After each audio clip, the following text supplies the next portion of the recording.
Well, the results of the 2024 presidential election are in.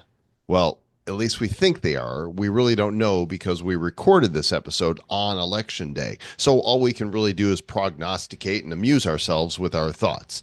So today, instead, we're going to welcome back a pioneer of Bitcoin development, Jeff Garzik. He's coming to the show to not discuss politics. Well, not much, anyhow. A previous guest to the Republic of Bad Cryptopia, Jeff corresponded with the one and only Satoshi Nakamoto in regards to some development. He's got a lot to say about how far Bitcoin has come and where it's headed in the future. So now that the election is over, there's only one thing left for you to do. And that is for you to sit back and enjoy this episode number 749 of the Bad Crypto Podcast. 5, 4, 3, 2, 1, 0, ignition. Who's bad?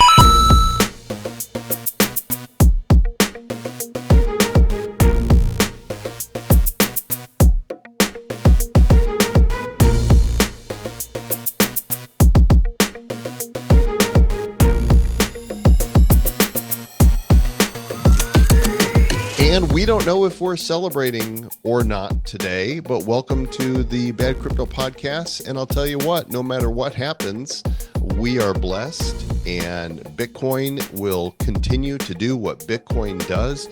And we're grateful for all of you in the Republic of Bad Cryptopia. Welcome to the show. Hello, Travis. Hello. Yeah, I look at it like this. Welcome to the shit show. It's probably going to be a shit show either way. I could see that if the Democrats lose, they're going to activate some of those illegal immigrants that's come over to do bad things. And if Kamala wins, then it's going to be a shit show either way. So let's go. Let's see what happens. Well, I'll tell you what, if Trump ends up losing, guess who's not burning, rioting, looting, stealing? Our side. It's not going to happen. Bad crypto listeners, because we got rid of all those liberals long ago. Yeah. Don't really listen anymore. And when they left, they departed by leaving a 1-star review on Apple. So if you're listening and you like Bad Crypto and you've never left us a review, that'd be an awesome thing for you to do. An early Christmas gift to your fine friends here at Bad Crypto. Please go to Apple or to Spotify. Give us a review, at least better than 3 stars. 4 stars is good enough. 5 stars is better. 6 stars, that's basically 5 stars plus a tip. We'll send you over our Bitcoin address and you can just give us just the tip. Or Travis wants just the tip. Glad that you guys are here. I've been away for the last 4 weeks in Japan. First time to Japan. And I got to tell you, Sir Lord Travis, it's a game changer. I have just not experienced anything like Japanese culture before. And I know there's a seedy underbelly to all cultures, and not everything is beautiful as it appears on the surface. Their work culture is extremely harsh for people who live there, but they're polite, they're kind, they're helpful, they're thoughtful. We saw bikes everywhere, wherever we went in Tokyo and Kyoto. There was plenty of bicycles and not a single bike lock on them. And that kind of tells you everything you need to know about, the culture over there. And the food, oh my gosh, the ramen, Travis, the ramen, amazing. I saw a video on TikTok the other day, and it was some dude, he was in Dubai, and he goes, I want to tell you about how safe Dubai is. I will put my phone on my wall, on my car, my keys on my car, my wallet on my car. I will go into the store. I will come back. He comes back and his wallet, everything's there, right? It's all good. And then some lady was in Detroit and she's like, hey, I'm going to try the same thing here. I'm going to show y'all how safe Detroit is. I'm going to put my phone and my keys on and then I'm going to put my wallet. And she looks up and her car's gone already. And she looks up and then her wallet's gone. And then she's like, what the hell? Yeah. Something happened to Western. There's a different culture. sort of culture. You know what's so weird about that? As you mentioned, Japanese culture, whenever they were at the World Cup, whenever Japan played the Japanese team, all the citizens stayed and cleaned up the stadium before they left, right? And they fold all the jerseys in the locker room. So maybe what needs to happen is we need to get some nukes dropped on America, and maybe like in 70 Shh. years or so will be nice. Don't say that. It really there's just something about That this was a joke, culture. YouTube. Don't censor us. Yeah. What's called humor. Art. There's something that's really unique about a culture that puts others first, that is so respectful, and really enjoyed it. It's one of the greatest places we've ever been. Aaron agrees, and I think that we're already thinking about going back next year I and, got a and couple of spending friends more who time. live there, and they go, dude, like Tony Evans, he's doing a cool project called SETI. We've actually met him. You and I had a great conversation. He's the dude who told us that you can't be a sir and a lord. The Lord cancels out sir. Like when we met him in Puerto Rico, and he went on that whole long diatribe. Hilarious dude.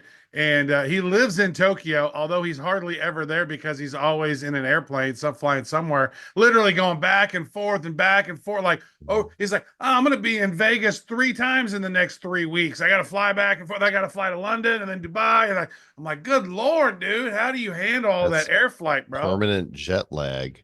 So anyhow, I'm glad to be back in the saddle. We've I'm got glad lots you're to back. talk about. I There's didn't know you had a saddle. I Do you lift do. I have horses a now? saddle. I'm standing on it right Are now. you a My standing samurai desk. now? Joel's a Hi. samurai. Domo arigato, Signor Oh. Robato. And before we get into the interview, I'll just say, how about those Chiefs? 8-0. Yeah, dude, it's been fun. I actually went to see them when I was in Vegas. I went out to the Money 2020 conference, met a bunch of awesome people, spoke at the Tokenize event, and it was awesome seeing that stadium in Vegas is unbelievable. It's one of the nicest stadiums, and had a great time with that. And then I spoke at Tokenize, and so Michael Turpin, he actually owns Mike Tyson's mansion Right. that was in The Hangover, right? And so there's all these murals up there. And so I was going up there pitching coin research and the Zoo Street project that I'm working on. And so Michael Turpin, he just wrote a new book called Bitcoin Super Cycle, right? And that's coming out, I think, next week. A really good book. Elise Sam helped him work on that and edited it and built it. So it's a really good book. And so I was getting ready to go up there. We have 5 minutes, 4 minutes to present.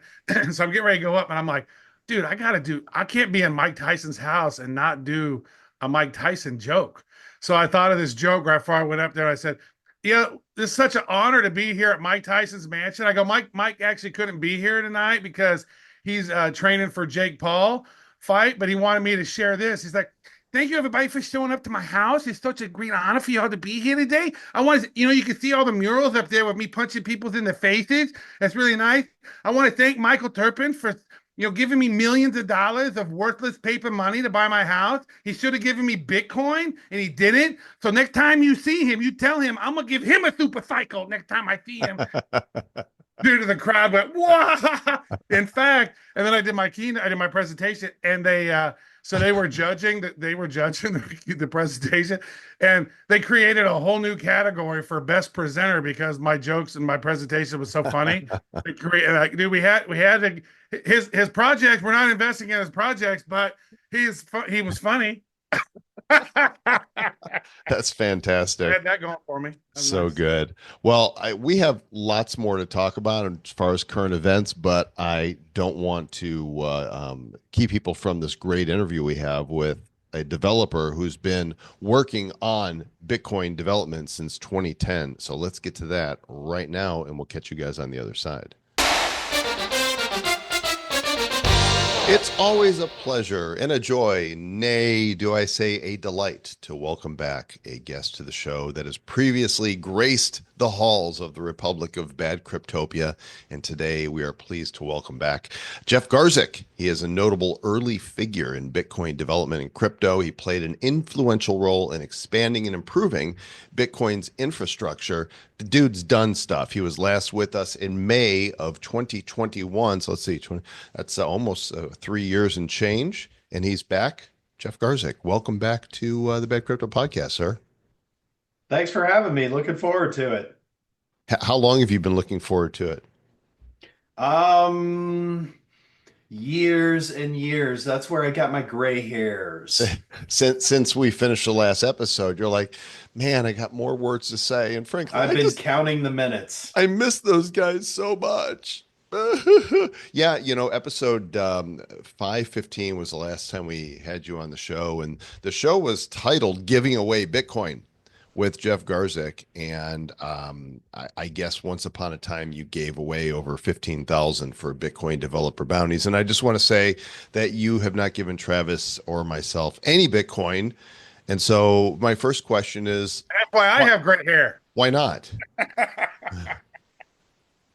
Yeah, when I was giving away developer bounties in the ancient times of the year 2010, I gave away one $10,000 10,000 Bitcoin bounty to one developer, and then the second developer, I just on the keyboard I said 5, 6, 7, 8. That's how much Bitcoin you get. It was back in the day when you could, and I was mining over 50 Bitcoin a day on a laptop with my CPU. So That's so awesome. the real question That was is, 1 point. That's $1 billion right now. Matter of fact, 1 billion 50 million dollars. And I just want to say, Jeff, you had a much better laptop than me because I did the same thing. Was mining some Bitcoin, and then my fan went out, melted my motherboard. Then I got pissed off, and I said, "Man, this Bitcoin shit destroyed my computer." and Yeah. that was it for Trav. So the real question, Jeff, is how much of that have you kept? Almost none of it.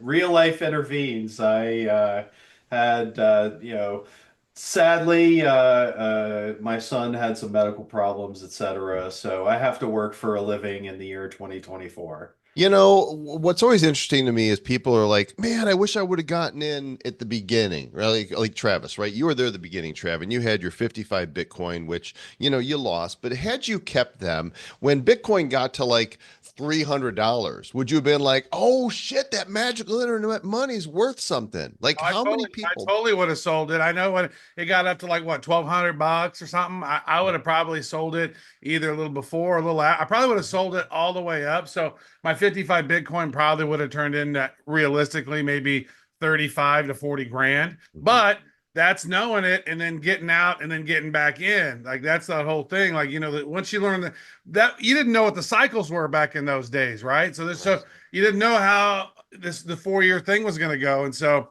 definitely crazy. So let me ask you this here real quick, Jeff. Like as an early Bitcoin developer, you were starting this thing out. You had that rare experience of working directly with Satoshi Nakamoto, if I recall correctly.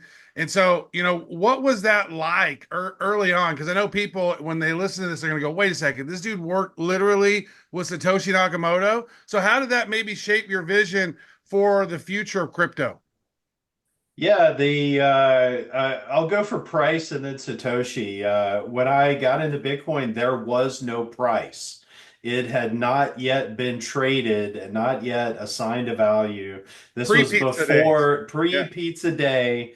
I found Bitcoin like Jed McCaleb, currently of Stellar, founder of Mt. Gox, several other Bitcoin core developers on the same day, early July 2010. There was a post on slash.org, news for nerds, Bitcoin, a decentralized currency. You That's when I could, found it. Was that yeah, exactly? yeah, that is the exact day. Mm. That was like a watershed moment. And my personal story, I was a Linux kernel developer, the core of the Android operating system, the core of all the servers in the data centers today, Linux.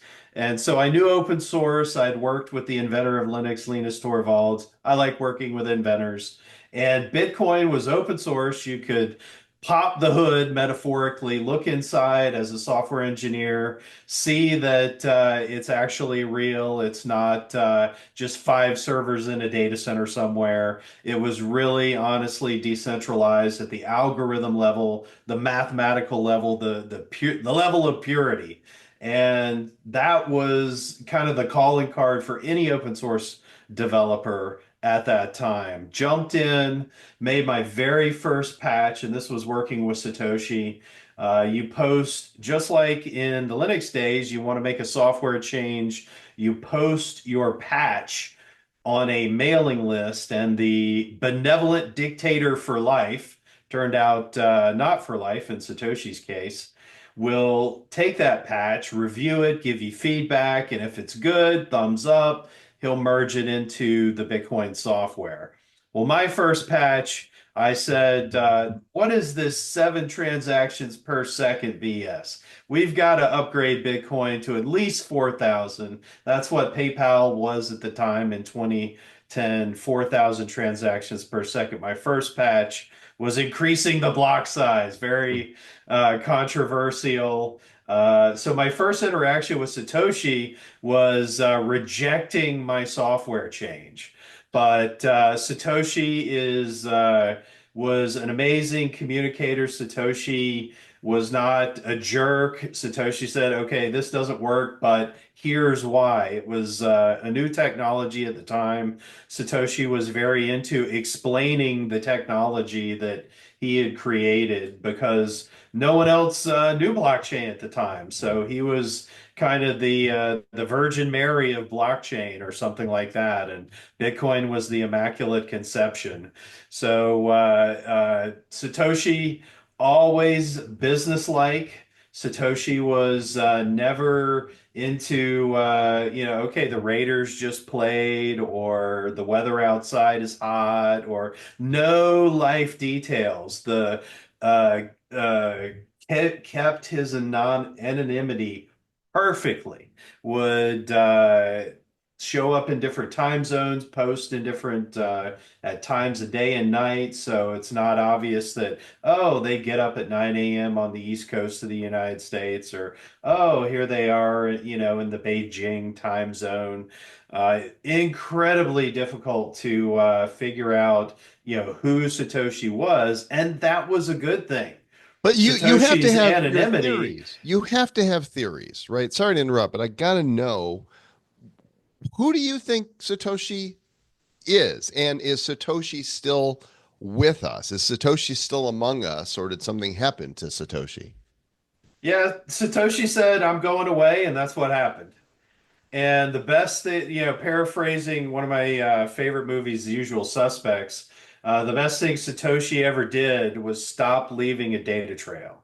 If you want to preserve your anonymity, stop leaving data breadcrumbs all over the internet, because eventually somebody's going to find you, unmask you, etc. And so whether it was because Satoshi died, and my using kind of intel agency language, I say with low confidence that I think Satoshi is Dave Kleeman, who passed away in like 2012 or 2011, something like that.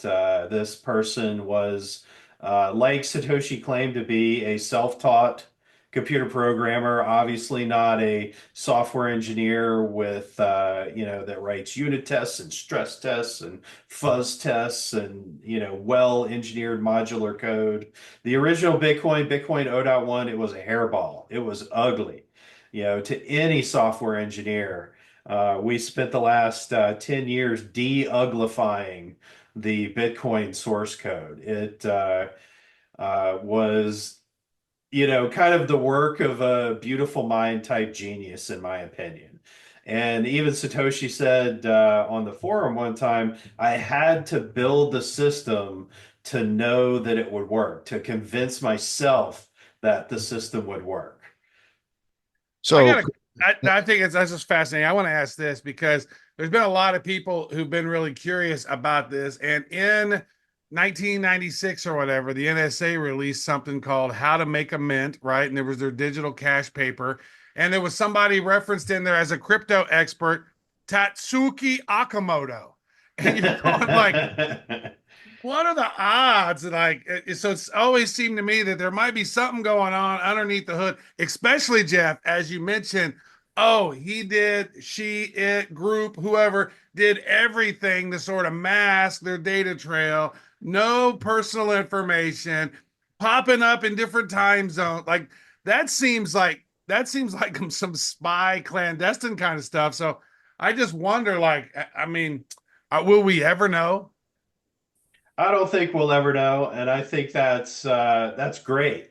Everyone else loves the mystery, but for me in 2010 and today in 2024, that means it's all about Bitcoin, the protocol. It's all Yeah. about Bitcoin, the cryptanalysis, Bitcoin, the cryptography. It's all about the technology and not about the personality. When I came in 2010, because Satoshi was anonymous, you had to focus on the tech. You had to focus on, is this a decentralized currency or is it BS? Because consider the inverse.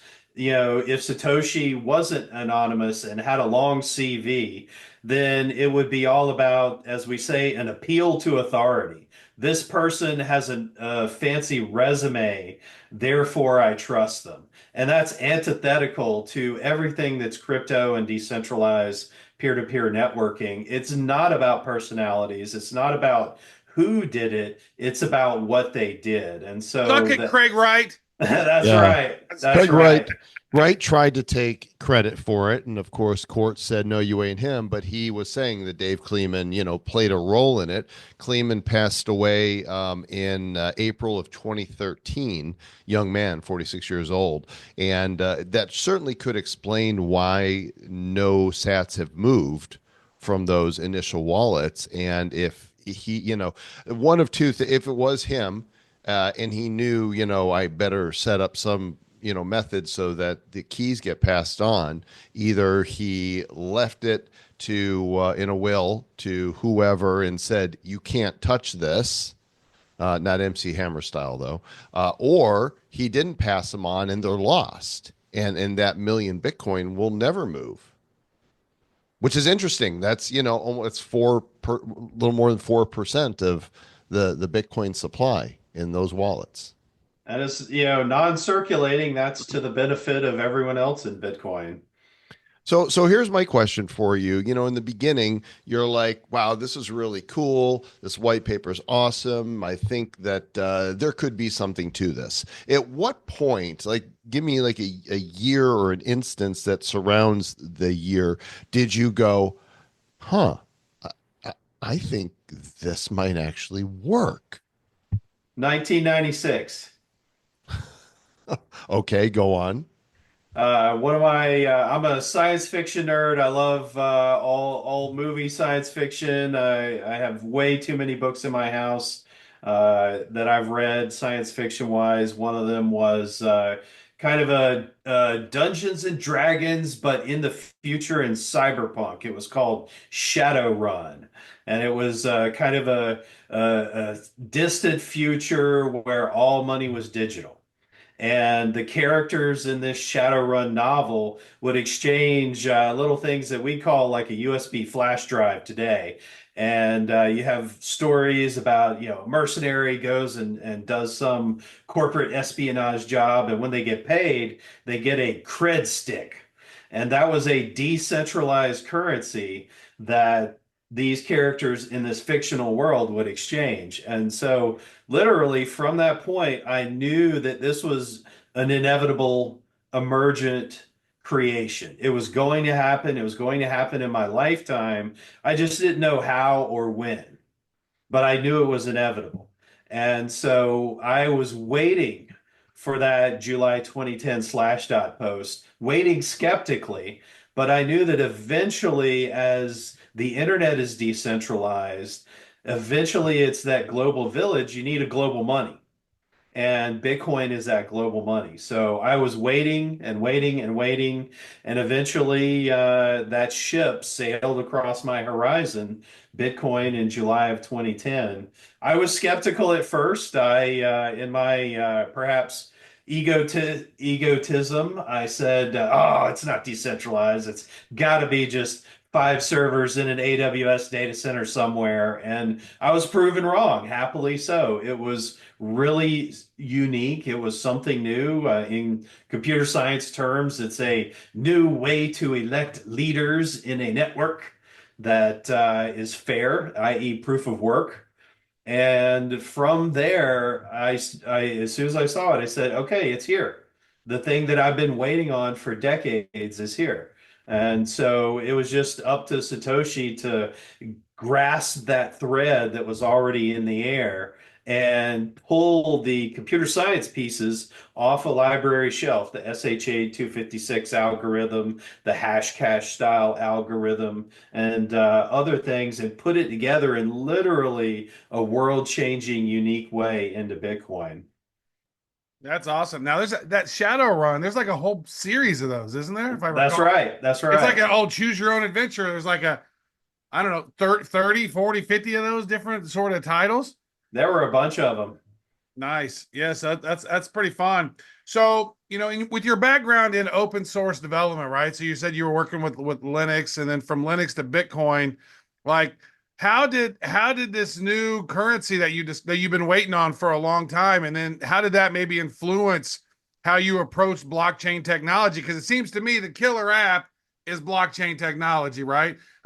Bitcoin built on top of it, but blockchain, that's Web3. That's what changed the world. And so how did that sort of influence you when it come to building these decentralized systems?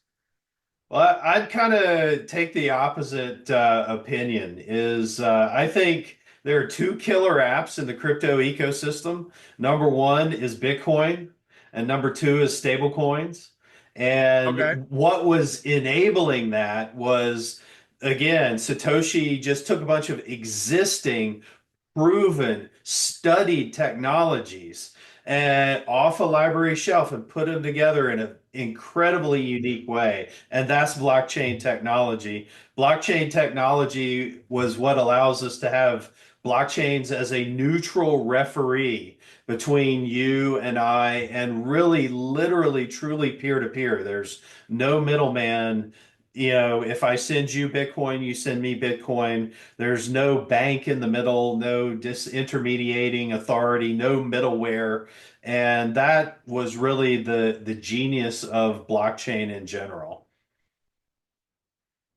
So here we are in 2024. We're actually recording this interview on election day, so the episode will I've come got out. my Lebowski Yeah, 2024 t-shirt. yeah. The audio listeners won't see it, but it's quite nice. This aggression will not stand, man. It will not. So by the time this episode comes out, we should know who the next president of the United States is.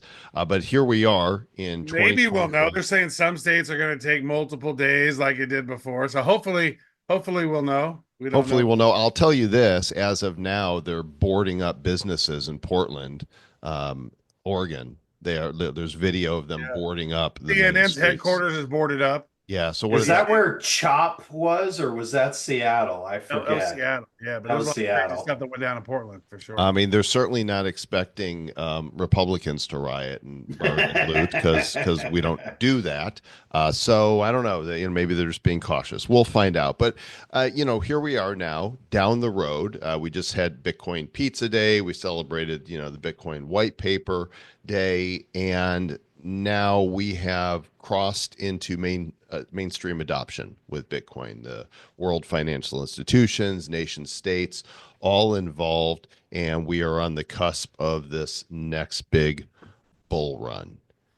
Looking back, did it happen? Did it take longer to happen to get to where we are than you thought it would? Or do you feel like, hey, this is right on schedule for adoption of a new currency, which is so much more than currency?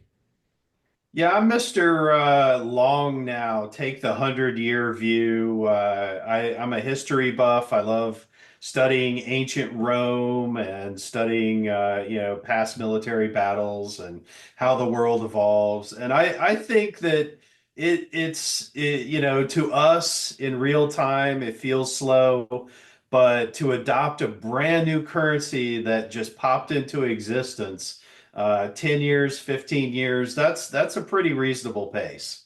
So, I think we're on track. Obviously, and that's where some of my gray hairs on my chin come from. Been through now like 5 crypto cycles, something of that nature. Back in the early days, if you wanted to launch a token, you had to physically copy the Bitcoin source code, spin up your own miner network as Litecoin and Doge did. And that's how you launch a new token. It was hilariously like kind of a steam engine, building your own steam engine from scratch. And it's so much easier now.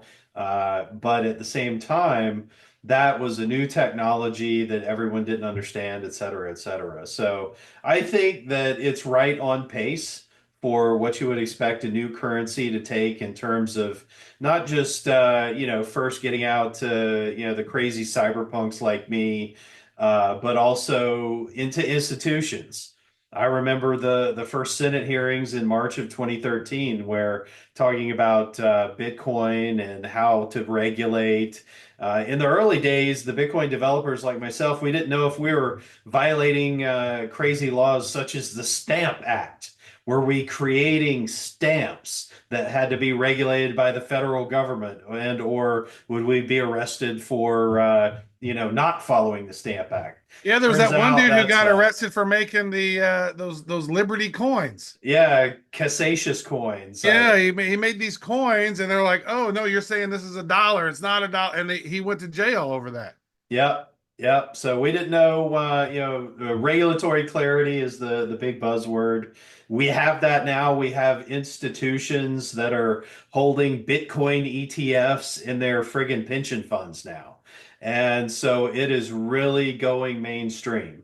You have all other alts, we call them altcoins, back in the day, Ethereum and all the new tokens. There's now Ethereum ETFs, fully regulated, etc.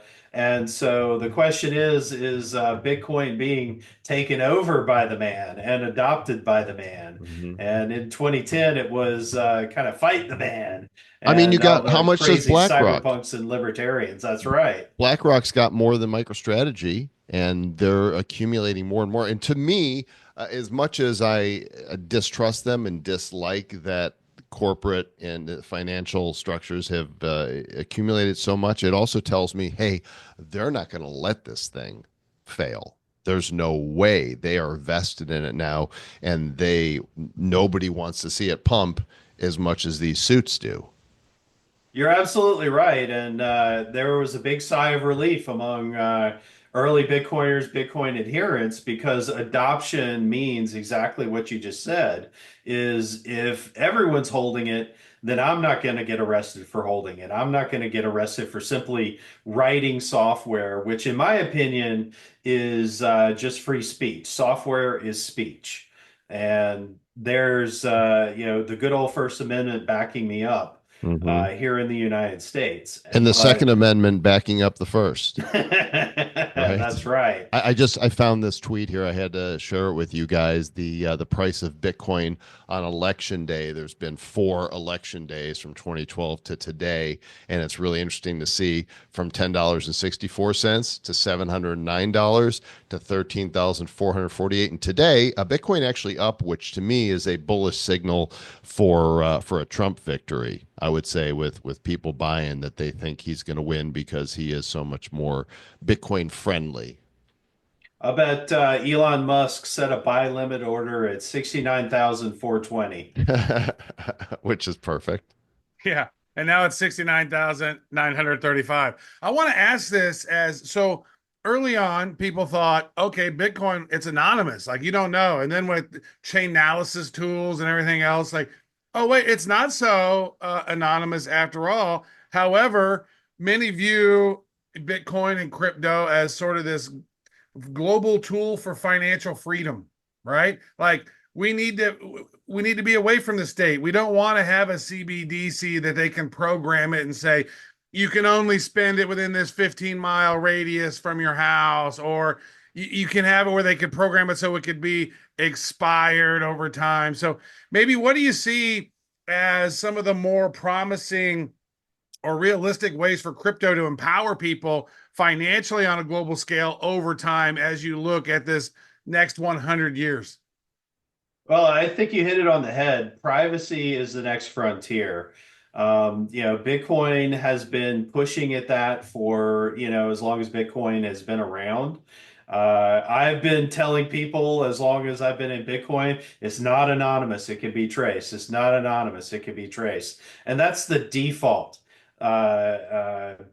but you got to layer on mixers and ZK and other privacy technologies to be able to safely use it and not, for example, have your political donations observed by everyone in the world if you want to keep that private. So I think that that's really the next frontier, that and roll-ups.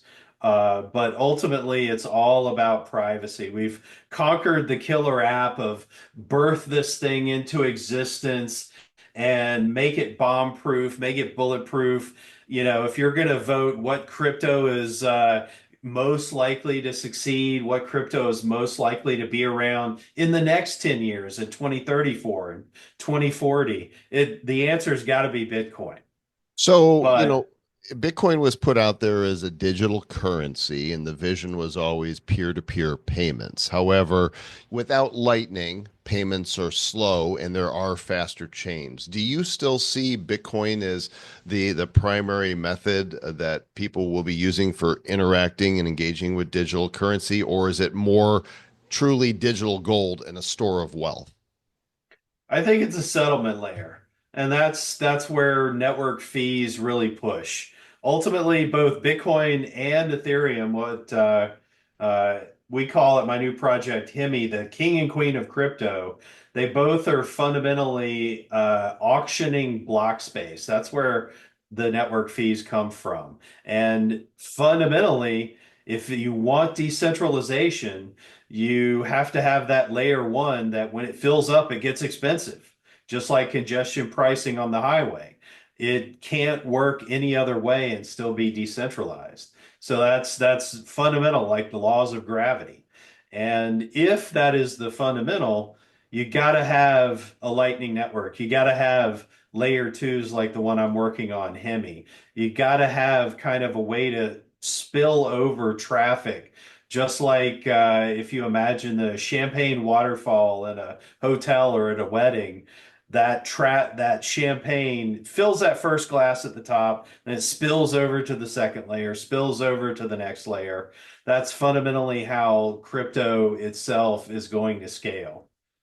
Nice. So how would you say Hemi, which is your new project, which anytime I hear Hemi, I think of those commercials back in the day. Oh, it's got a Hemi in it. Like that tells me that it's good. I don't know. I don't know. I'm not a mechanic, but it's got a Hemi in it. Oh shit. That's my Bitcoin's got a Hemi in it. Oh hell yeah. Let's go. Let's ride. So how does it maybe compare to Lightning or Rootstock or maybe Stacks or Build on Bob, Bob, Build on Bitcoin? Like how does Hemi differentiate itself from some of the other L2s that are being built? Sure. Well, Lightning in particular is its own thing. That's just a high-speed payment network. Though I love to reference a past project, OpenDex, which actually allowed trading of other tokens over the Lightning Network, which is really cool, a really cool demo of it's not just about payments. So specifically, the Lightning Network helps Bitcoin scale. I predict that Coinbase, Binance, and the others will allow Lightning deposits for the trading venues. So that's coming down the pipe. But you still need just basic how to expand traffic, how to grow with traffic, how to scale. And how to scale is these organic networks known as layer twos or L2s. And Rootstock was one of the OG L2s, even before Layer 2 was even a term. Stacks is similar. And now we've kind of learned from those in the early days and figured out, well, we can do that with multiple networks. And specifically, as your listeners are listening to this, there are a number of different up and coming Bitcoin L2s. Over 70 are in construction, under construction, about to be released. And over on the Ethereum side, on the other side of the pond, there are over 20 Ethereum L2s, many of them based on Optimism or Arbitrum. But those are all just kind of boats floating on a single network. I'm a chess nerd. I love to play chess. I try to say that we think 5, 10, 20 chess moves ahead. what comes next after stacks and rootstock? What comes next after a Bitcoin L2? And we think we have the answer. Hemi.xyz. It's an L2 that connects to multiple networks in a non-custodial way. Currently, the king and queen of crypto, Bitcoin and Ethereum, we have a trustless, non-custodial, decentralized bridge coming in from Bitcoin and a trustless, non-custodial, decentralized bridge coming in from Ethereum. That's really both adding for developers a new programming layer. I know that I really disliked programming on Bitcoin script because it was so limited. It's super secure and it has to be limited to be secure, but it's not very expressive. It's difficult to program and it lacks, in a freedom sense, self-sovereign contract addresses. On Ethereum, you can send some digital assets to a smart contract and it'll do a few things. It might be a lending market. It might do a trade like on a decentralized exchange or DEX. And Bitcoin script can't go that far. It doesn't have its own unique addresses that will self-actuate like an autonomous robot. And so that's what the Ethereum side, the EVM side adds to Bitcoin. And in particular, the Ethereum programmability that we have in Hemi, we extended that such that you can use your, for developers, Solidity smart contracts to talk directly to the Bitcoin main chain. That's new and novel, and you haven't been able to do that with any of these other L2s, which are really, I'm staple gunning Ethereum onto a Bitcoin anchoring system. That's really probably gunning, huge. That's yeah. nice. That's a really. So then what are some other chains? Is it Ethereum only? I mean, we know Solana's blowing up now, and there's some other chains. Is that going to be connected as well to some of those? Definitely coming down the pipe. We're focusing on the king and queen right now, Bitcoin and Ethereum connectivity. Lightning is another direct connect that we're looking at. Solana is probably 6 to 12 months down the road. It's really about where the users want to be. And obviously, the users want to, trade meme coins on Solana and then, jump over to Ethereum to do some DeFi and then swap over to Bitcoin, to be in the OG currency and hodl your Bitcoin as it grows and grows and grows. So there's a virtuous cycle that, in my opinion, all feeds back or all leads back to Bitcoin. So we absolutely want to connect to these other networks. Bitcoin and Ethereum are first. I wonder how Vitalik feels about being called the queen of. So He might do a little song for us. Yeah, maybe. Good at Token 2049. Did you see it? Yeah, I was there. Yeah.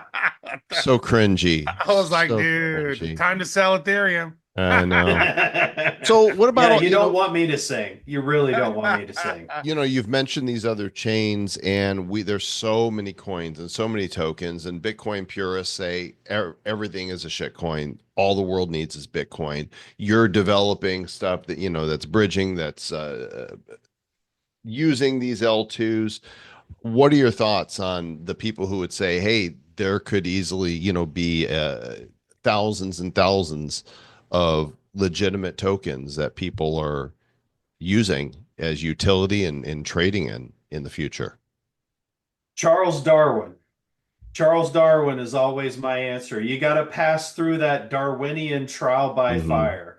So who has passed through well, let me back up a bit. As a developer, I got to be very pro innovation. I tell anybody, experiment. If you got an idea for a token, guess what? We have permissionless networks that you can launch on that for free. And that's great. As an open source developer, as a lover of freedom, that is what you want. You don't want to have to get a government license to launch a token, to pick a bad example. And so the greatness of freedom also runs into macroeconomics. If the cost of digital asset creation, cost of creating a new token is zero, we're going to be freaking flooded with them, as we are. But most of them power law, macroeconomic supply, most of those are going to go to zero. That's just supply and demand. That's just economics 101. But you want people innovating. You want people trying new things. You want people testing and have that environment where if someone comes up with the next killer app, you can do that permissionlessly on an open network. That's where blockchain is today. That's what I see a ton of innovation, which it's most of it's going to fail, but that's okay. That's okay. What comes out the other side is, that 1%, 2%, 3% of those projects which have value, are interesting, they move the needle forward, and they get me to that science fiction autonomous robots paying me to, work on something kind of future. And it seems like we're getting a little bit closer to that too. It's almost like, these robots and AI are not going to be trading fiat money. They're trading crypto, like that whole thing with the truth terminal. And Oh, I love that. I love it. yeah, and that guy created his own the bot. Basically, they got this backdoor, infinite rooms, backdoor rooms, and they're having these conversations. AI talking to AI, and it got programmed from early '90s memes, and it needed to launch its own token, and it chose Goatsy, which was probably one of the worst ones ever. Like, I had a friend of mine who thought it was hilarious to send that to me. Oh my God, you can't even believe this chick. She's so hot. Like, oh, and then the JPEG takes forever to download.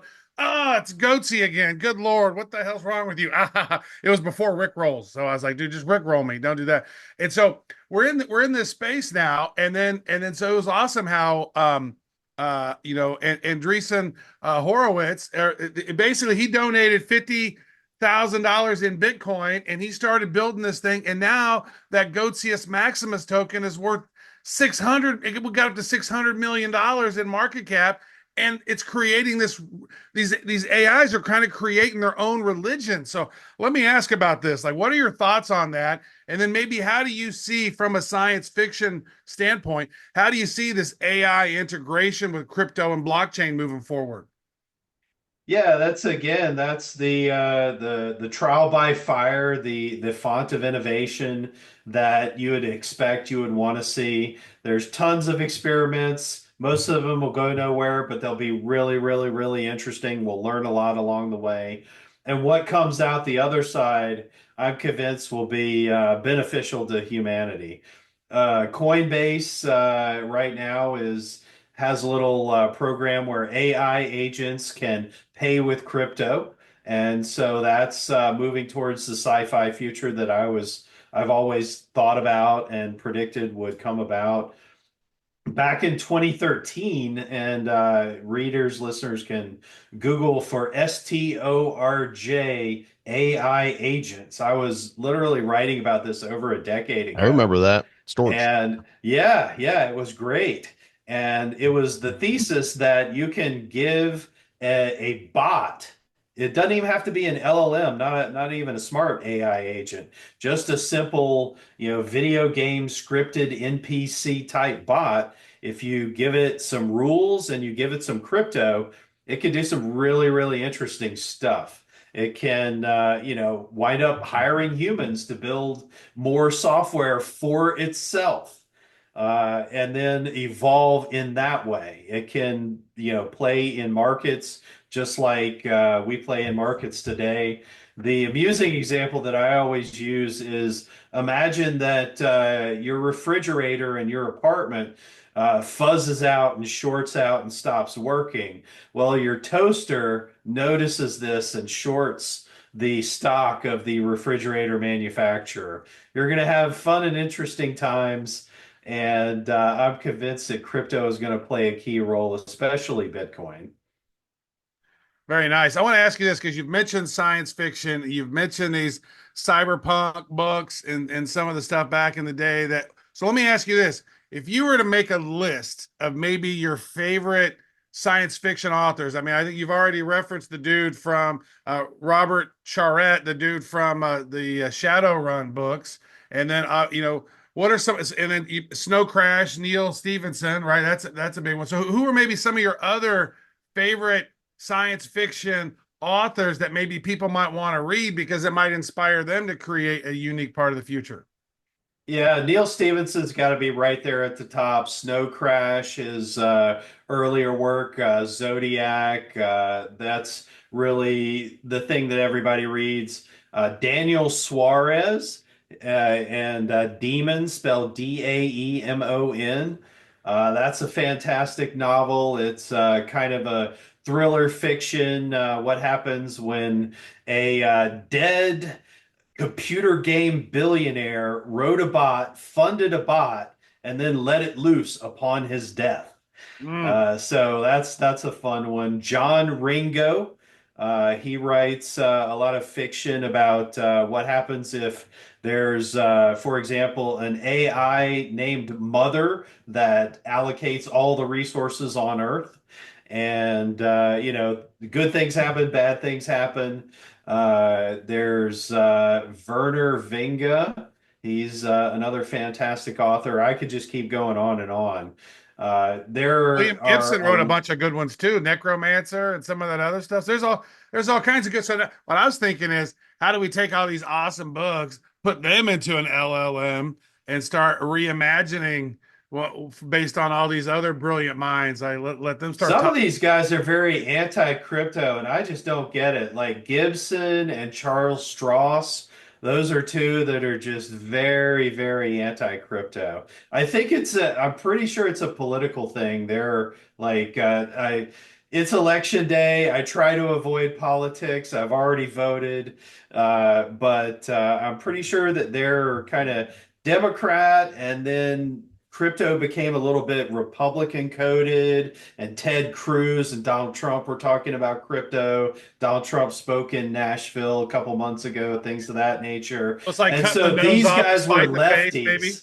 Yeah. These guys were lefties, and so their natural tribal reaction was, okay, Republicans are saying this, so I oppose it. I don't think Okay. that a lot of people realize that the Democrat Party is not the Democrat Party anymore. And you'd think that when they see people like Tulsi Gabbard, moving over to the Republican side, and, RFK Jr. All of and those are ex-Democrats. It's crazy. yeah, like there's when some of the smartest people, I mean, Joe Rogan, who is a classic liberal, when he's endorsed, you need to start asking yourself why. Like, just have the courage to go, something's happening here. What am I not seeing?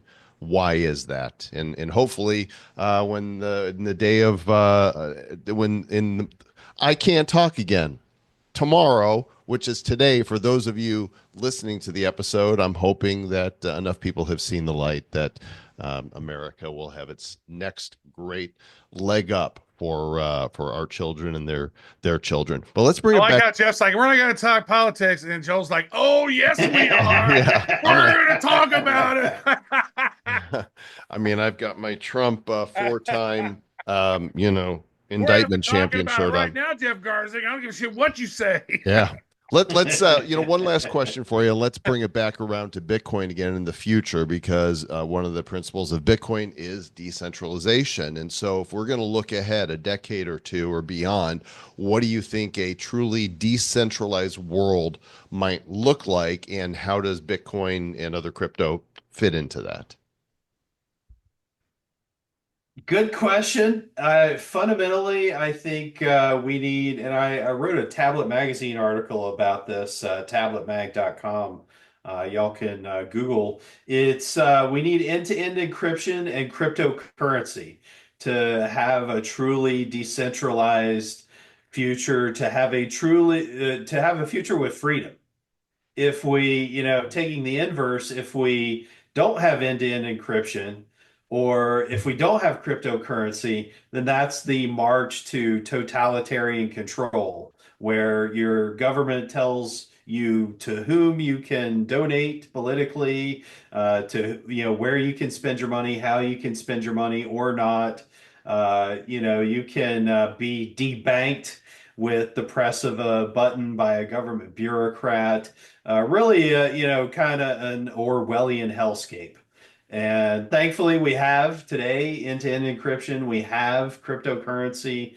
And it's to me about entrenching and defending those two pillars to ensure humanity's freedom into the future. Well, you know what? I feel like this election is about one thing: Peanut the squirrel. Because if a government can come in to your home and seize and kill your pet, imagine what they can do to you. And That's that right. shitcoin made it up to $150 million in market cap, dude. Like everybody's like, oh my God, Peanut, what? They killed this thing? And then, well, let's create a shitcoin. Let's Yeah. go. Yeah, somebody was. I feel like there's people out there, and this has got to be real, that are just watching trends and then boom, popping out a meme coin around it as quickly as they can to be the first to capitalize on it. And I blame the SEC in no small part for that, is they make it difficult to have a coin that attaches to utility. Yes. And if you have a coin that's absolutely worthless, that it's obviously not a security, and so strangely enough, they are encouraging the meme coin environment. I said that exact thing almost verbatim at a panel at Tokenize in Las Vegas this past week. I was like, I blame the SEC because they said we can't have tokens with utility. So they're like, let's create tokens with no utility. That's It's exactly the worst right. thing for investors, right? Because these don't do anything. And so, yeah, crazy, brother. So awesome. Thanks for coming on the show today, Jeff, and sharing your insights again with us, telling us about what you're working on. And are there any final things you'd like the audience to know? Like where should they connect with you? What would be the call to action you want the audience tuning in here to participate with you? Yeah, to whip out the 90s phrase, my digits, go to hemi.xyz to check out the most forward-thinking layer 2 connecting to the king and queen of crypto, Bitcoin and Ethereum, hemi.xyz or hemi_XYZ on X. There's a incentivized test net right now. You can test. That's, as an engineer, I'm all about testing, all about beating out the bugs. As we record this on election day, we're heading to mainnet in about 30 days. So going live very, very soon. And everyone should check that out. You're welcome to follow me on Twitter. I'm not your average crypto Twitter head. I've got a lot of military stuff, geopolitics, science fiction, gadgets, all over the map on my Twitter at Garzik. And other than that, try crypto if you haven't tried crypto. It's I got where I am today by trying new things. I always encourage people to, if you see a new technology, check it out. You might not like it, you might like it, but you'll learn something one way or the other. Garzik's a good dude, huh? I love him. Yeah, we you said what, episode 511 or something back in the day? Yeah, Five it was something. It's five something. Yeah, back Five in something. 3 years ago. plus. Yeah. Always a good dude. Whenever the PR team reached out and I said, you know what? We love Jeff. Jeff's smart. He literally, how often do you get to talk to somebody who worked directly with Satoshi Nakamoto? Right. Not often. So I was like, Yeah. dude, anytime this guy wants to come on, we'll have a combo with this guy. He'll be back next week. He really likes us.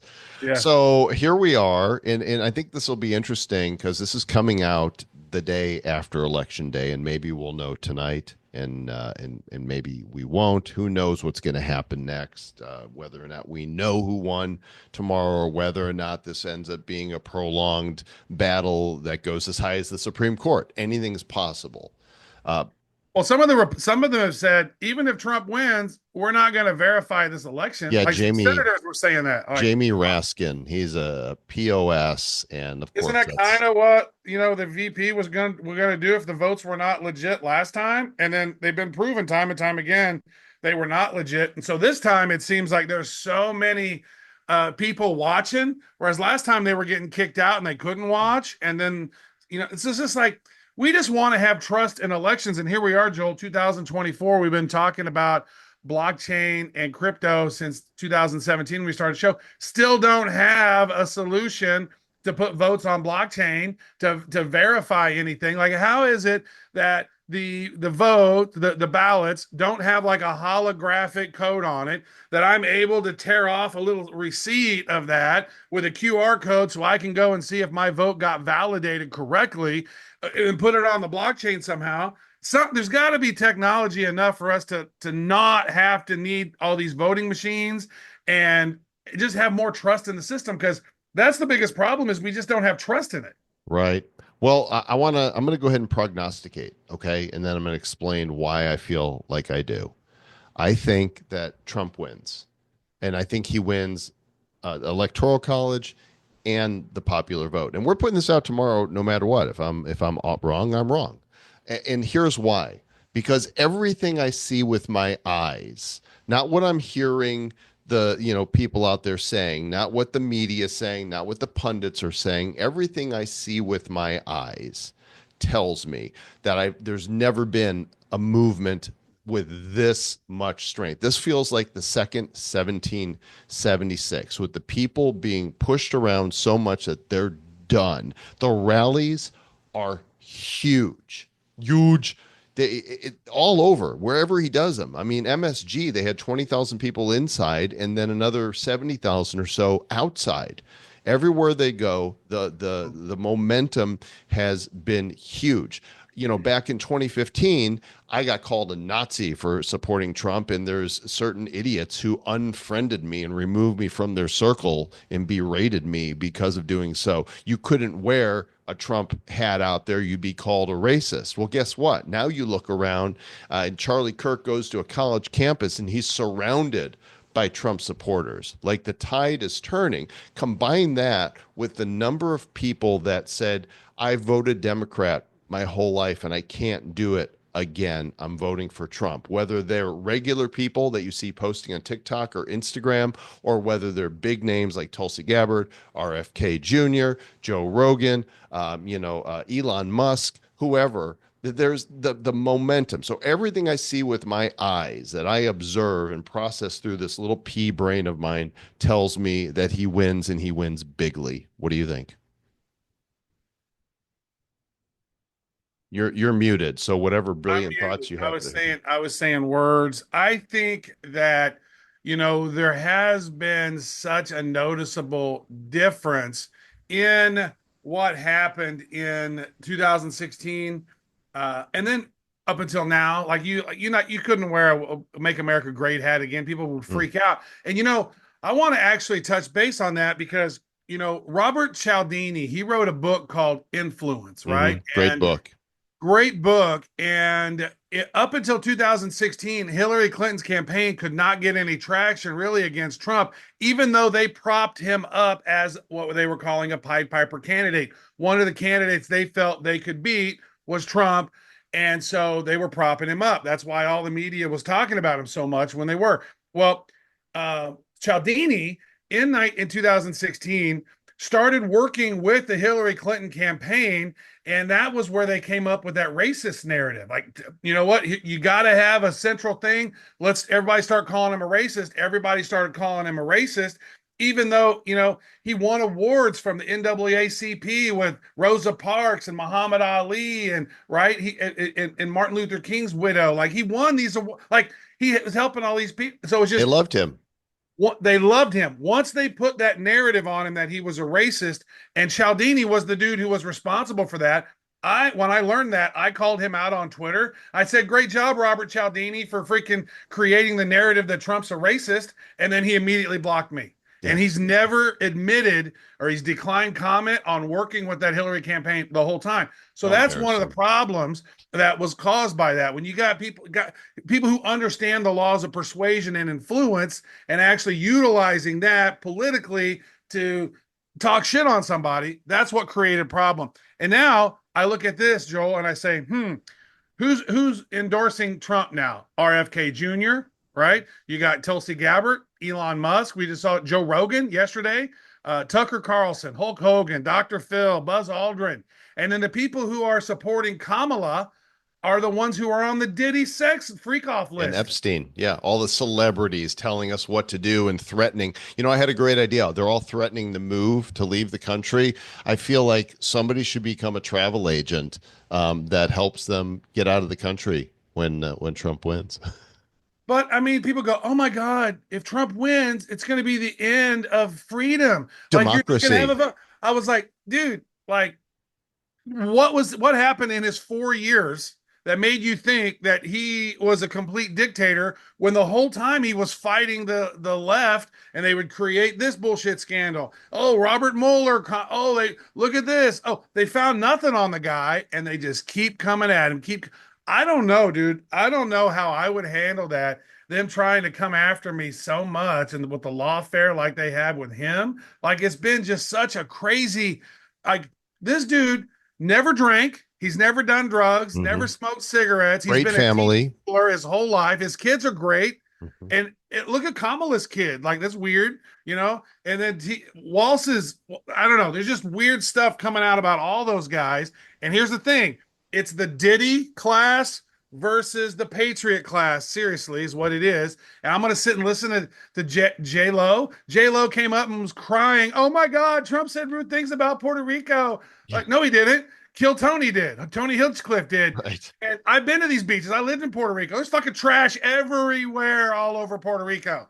And the fact that she would come out and cry and warn everybody about Trump and never came out and warned anybody about Diddy when she was dating this dude for years, that tells you everything you need to know about J-Lo. It tells you everything you need to know about Jessica Alba. It tells you everything you need to know about all these people because the FBI went into Diddy's 3 homes, confiscated all the videos. They all have video evidence of all this crazy shit those celebrities did.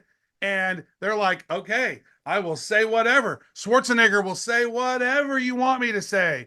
All these people who come out, I just don't trust any of them anymore. Right. And people have stopped listening. They're like, listen, you're actors, you're actresses, you are singers, you are performers, you are dancing monkeys. We pay you to dance for us, to Yeah. be clowns, Pearl to Jam came out, dude. I loved Pearl Jam, dude. I'm Pearl like, Jam. dude, really? Yeah, thanks a lot, Eddie Vedder. Yeah, Rage Against the Machine is raging for the machine. Like, what the hell is wrong with these people? So again, whatever the results are, the people who are going to be the most hurt if the Democrats win are going to be those that voted for her. The people in the greatest need, right? The people that are playing the class warfare Yeah. that feel like that have been told that Trump is a racist and that he's only for rich people. Those of us who have had successful lives, we're going to be fine. We're always going to find a way to succeed. Successful people find ways to succeed. So I will mourn for America if that's the case. And we'll just say, I told you so now because we told you with Biden. We told you so. Oh, look at the economy. How about that?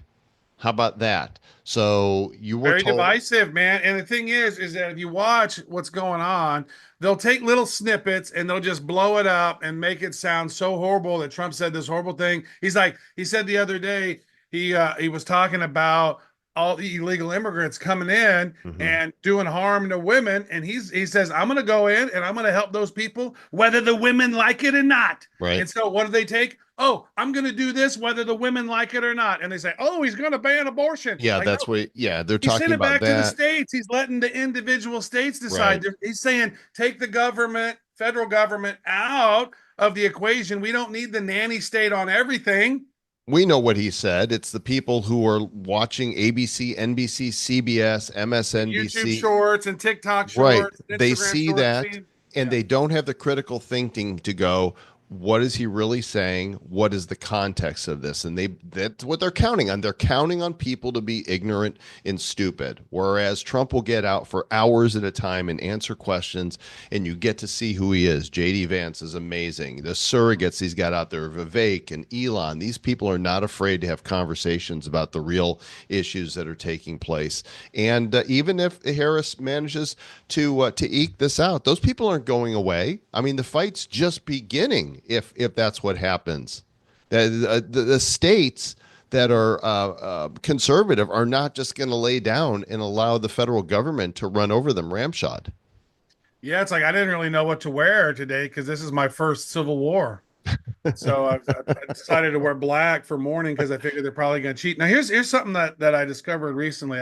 I put on my Instagram story, and it was a test from 1912. It was an eighth grade test for the first semester of the school year in eighth grade, and most college graduates would not get this shit now. It was just so high level, and you can just see after when the Rockefeller took over and helped create the Department of Education, they wanted to dumb everybody down. Basically, it was set up in a way to help people realize this is probably all the education you're going to get in your life. So we need to make sure you know how to measure things. We need to know how you need to figure out percentages of things. You need to know this and that, all of this stuff that we would probably have a challenge doing with calculators at this point, and then asking all these other questions about the Constitution and all these other things. Like, most people would fail this. And so what they've done is they've systematically dumbed everyone down so that you don't even think for yourself, but you think you do. What's so wild is how they tricked people to think that they're very good thinkers. They think they're very knowledgeable, and they're very self-righteous about what they think they know, but yet they don't ever actually do analysis on what they're told, and they just assume that that's the truth because they don't really dive deep into it. And then people like us who do, we're considered horrible people, and we get all these crazy comments on our if you go and read our reviews for the last 6 months, Conspiracy theorists, crazy conspiracy theorists. Oh yeah. You know what? Our job is to be honest and tell the truth as we see it. And yes, we talk about crypto, but crypto and Bitcoin is so deeply related to liberty and freedom. You can't avoid politics. You can't avoid the issues that are the most important to how we live as a society and as a people. When you're talking about Bitcoin, we never tell you, hey, buy here or sell here. This show is not about you should go get this coin. Right? We tell you to look into technologies. We tell you to go do your own research, but we are not that show. We are all about the reasons why Bitcoin has prospered and the philosophies behind it and the people who are behind it, who are driving this industry forward. And that's what we're going to talk about. And that's going to include our political opinions. And if you don't like it, then there's the stop button right there. And if you're going to cry about it, then go ahead, leave your 1-star review on the way out and know that we think you're just a big whiny baby. None of these people who leave those 1-star reviews have left their full real name or any way to contact them. It's always sort of hiding behind the screen. No, one did. Her name was Ima. I'm a coward. Oh, yeah. You know what's funny was, I don't know if you saw this or not, but this past weekend, Jason Kelsey was at Penn State, and he was doing something I don't know if he was with ESPN or he just went to the game, and he was walking, and then some Penn State guy said, "Hey, Kelsey, your brother's an F word," said the F word. "Your brother's an F, G-O-T, for dating Taylor Swift." And he turns around, looks at the guy says something else to him. He grabs his phone and just spikes that phone and just destroys the phone. And it was just so crazy. Then he's walking off, and they end up getting in a scuffle. And it's like, wow, these people are used to saying shit behind the keyboard. They're not used to saying things to people's faces. And how are you going to say something to a 280-pound dude who is used to beating people's asses on a football field for a living? And you're lucky he just broke your phone and didn't break your face. Right. Like, yeah. That's like Mike Tyson says, everybody's got a plan until they get punched in the mouth. Right. So, right, so and you lose some teeth. Oh my. Well, hey, listen, no matter what happens, we're here as long as they don't censor us, and even if they do, we'll find a way to do our show. So thanks for listening. We do truly wish that more of you who enjoy the show would go and give us that 5-star review. Vote for Travis and Joel is a vote for, well, all the good things, and it's a vote for the next episode, which is going to be 750, Trav. Yeah, and episode 50. That reminds me of a sign I saw at a church, and it said, "Come, honor, and faith." And then it reminds me of what Mike Tyson would say. He would say, "Come, honor, faith."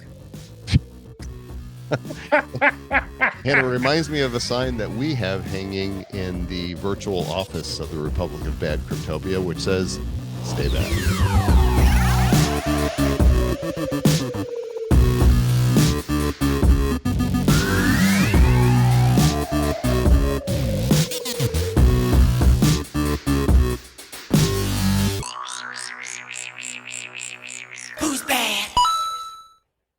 The Bad Crypto Podcast is a production of Bad Crypto LLC. The content of the show, the videos, and the website is provided for educational, informational, and entertainment purposes only. It's not intended to be and does not constitute financial, investment, or trading advice of any kind. You shouldn't make any decisions as to finances, investing, trading, or anything else based on this information without undertaking independent due diligence and consultation with a professional financial advisor.